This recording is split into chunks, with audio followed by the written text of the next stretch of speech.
Hello everyone and welcome back. If you have been following me with this project, you'll know that I picked up this car for $1,000 and upon picking it up, I drove it around the block at the guy's place and it felt like the power steering pump was giving out. So, when I would turn left, I would turn right, it didn't feel like I was getting any assistance from the power steering. So I assumed the power steering pump was going bad on this car, but upon further inspection, I found this out. So as you can see, this car came with solid motor mounts and some aftermarket headers. They don't have a brand name on them, and as well as the motor mount. I'm not sure if this motor mount is the same dimension as the OEM mount. We may place the motor a little bit lower, which in combination with having this aftermarket header is causing the steering shaft to bind against it, or rub against the header.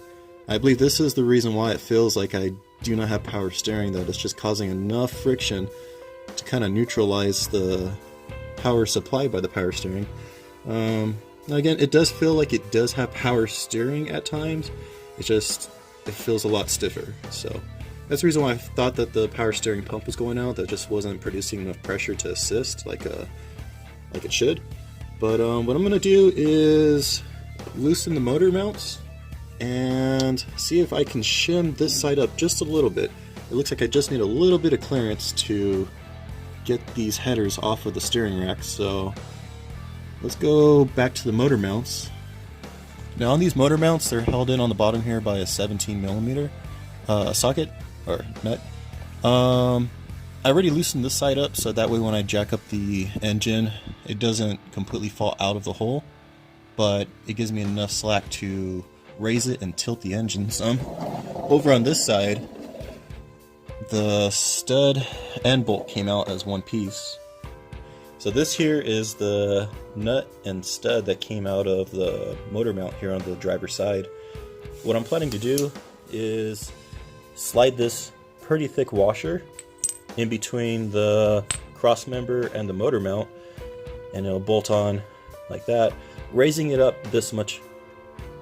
Now this isn't a whole lot, so it might still make contact, but if it does clear, I won't have to worry about the engine vibrating back and forth and that header still making contact with the steering shaft, because these are solid motor mounts, so that motor is going to stay in a fixed position. So I just have to make sure that I can shim it with something thick enough to bring that header off of the steering rack. So all that I have to do now is get a piece of wood, put it underneath the oil pan here, and then use the jack to lift up the engine just slightly enough so I can fit that shim or that washer in between the motor mount and the cross member.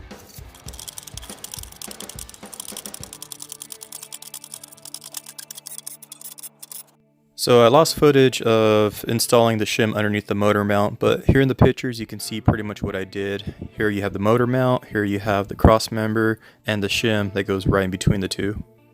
Alright, the car's back on the ground. I installed the intake just loosely here because I'm going to go back inside and clean the throttle body. But let's hop inside the car.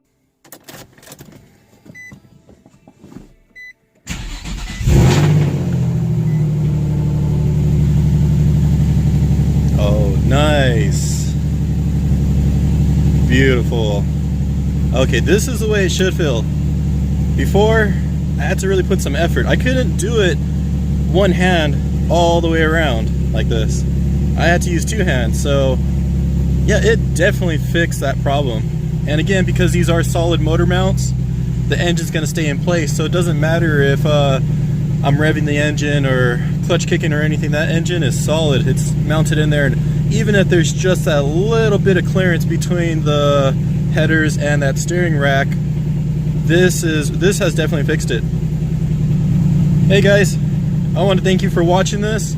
If you like this kind of content, please like it and subscribe, and I'll see you in the next video. Thank you.